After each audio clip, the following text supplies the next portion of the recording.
Welcome to Great Chatwell's podcast. I'm Philip Allen. Question: how do successful financial crime leaders respond to the increasing breadth and complexity of their role? Well, in this audio excerpt from a recent live webinar, former MLRO and founder of the Great Chatwell Academy of Learning, Lee Byrne, shares how you can enhance your leadership capabilities to make a bigger impact in your organisation. So let's get to it. You know, being a head of financial crime can be lonely. It's not like you can turn to your boss, who's a CEO, and go, "Boss, what should I do?" You can't do that because people expect you to have answers. You are the solution. And any acknowledgement or admission that maybe you need help might be perceived as a lack of competency. I think that's really tough. And therefore, I think the whole concept of being able to work with, discuss your peer group solutions, I think that's really profound. You know, we do a course with another trade association, and the resounding feedback we get year on year is the peer-to-peer discussion around the practical application and the solutions is invariably the best part of the whole course, not the designation. It's helping me to become more effective because I know what I need to go most of the time. I just can't get there. Is people often are reluctant to be critical because you're in a position of power and responsibility. And actually, if I honestly say to my boss, I don't think you're being effective, then unfortunately, some people would respond with, how are you and why are you qualified to comment? Because I'm your boss. I think that the piece I build into that is, and it, you know, maybe the point of consideration is 360-degree feedback.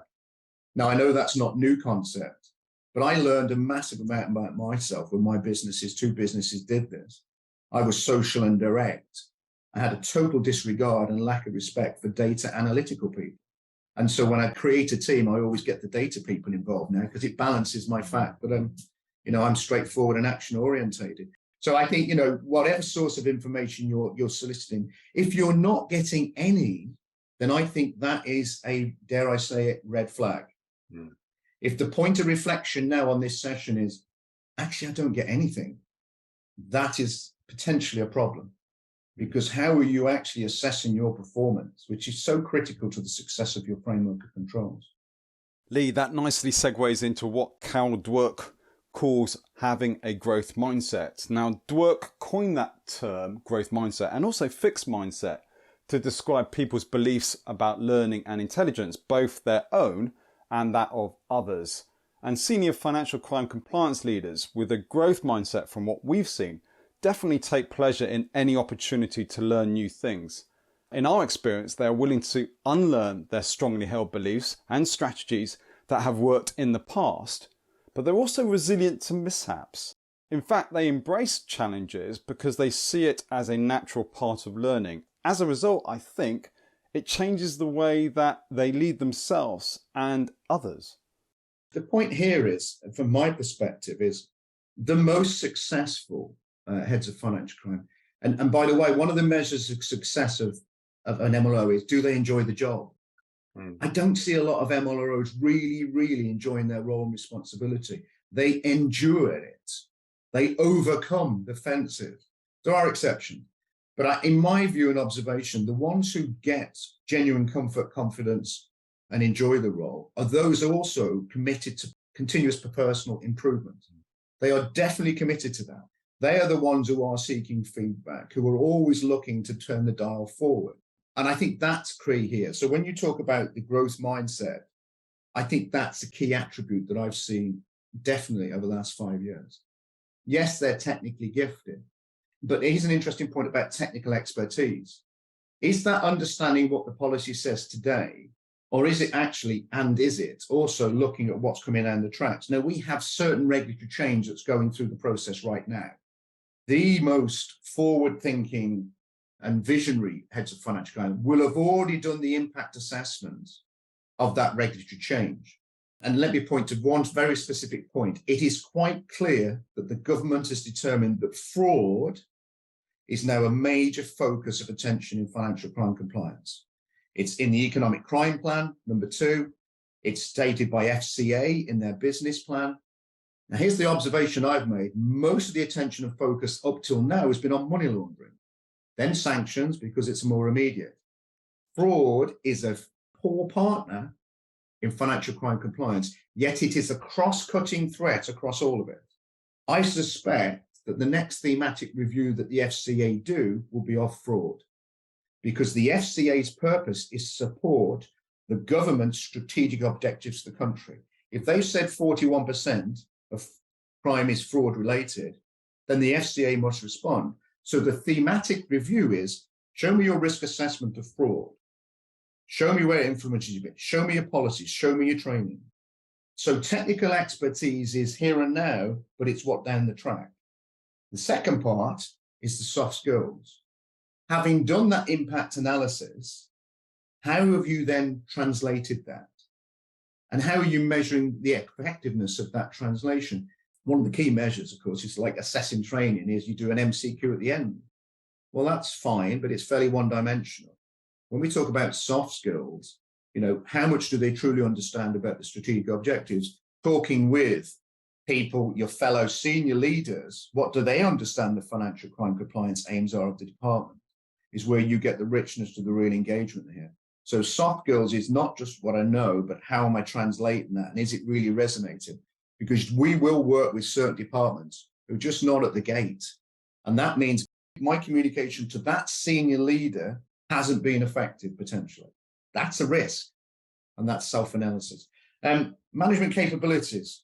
I'd be really interested what your KRAs and KPIs say are the measures of your success in 2023. Just a point of reflection. What are those KPIs? Some will speak to the corporate level and the corporate objectives of commercial growth, profitability, so we're supporting the right way. But how are they assessing your capabilities? Be careful what you wish for, because they might have to start to assess you about some things that you're not very comfortable with, etc., or we're maybe not as successful at. But in terms of management capabilities, that inviting people to assess us formally and informally, I think is absolutely critical.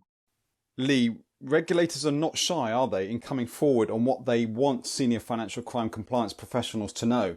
We know, and we have the guidance from 2022 from the FCA regarding its expectation for competency and capability of heads of compliance and money laundering reporting officers.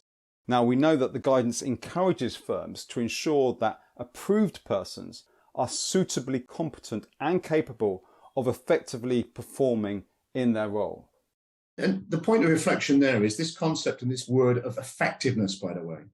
We often talk of effectiveness as a corporate aim and outcome. But here's the point of self-reflection. How are we measuring our own personal effectiveness? Yeah. What are the measurables? The data. And there's qualitative factors. Just a point of reflection. I'm not sure I've seen anyone that I'm working with right now who's clearly defined and has taken a purposeful approach to managing and assessing their effectiveness. I never did. My effectiveness was determined by the profitability of the business. Were there any financial crime losses, frauds, breaches? That's a pretty rudimentary and one-dimensional assessment of effectiveness. Now, it's helpful to have that data, but there are other factors that I think we should consider when we talk about capability. One of them, which is grossly underestimated, is the Horizon Scanner, the ability to be visionary in that. And again, I come back to this concept of, what are people doing in terms of that? I'm seeing a lot of use of forums and little committees now where people are putting together little groups, just having a coffee, setting aside some time and saying, okay, what's coming down the tracks? Have we got this in order? And have we got a project in place? Typically, project planning is how to implement and support new products, for example, or a new jurisdiction. But here, when we turn, not just about regulatory change, but, changes in the business profile. What are going to be the geopolitical changes, for example, that are going to influence our business? If you have a Chinese dimension to your business, the China-Taiwan issue may materialize and have a really material impact on how your business arises. If the US do, for example, sanction China in a way that's as part of their foreign policy, where does that take it as a business perspective? And so I think that's important. And finally, the tax savvy got to be committed to understanding more about technology and the solutions. Spot on. The power of a trusted peer network, I think, is a must-have. Senior financial crime professionals definitely have colleagues and board members offering advice. Some even may have a mentor with whom they can troubleshoot. But very few MLROs in our experience, it's definitely the ones we've talked to, have a forum of unbiased feedback. And even fewer have a confidential environment to work out concerns and plans, challenges, and also share opportunities. In our opinion, they want guidance from trusted people that they respect, which is why the peer network that we've built in to the upcoming MLRO Accelerator Program is such a key offering.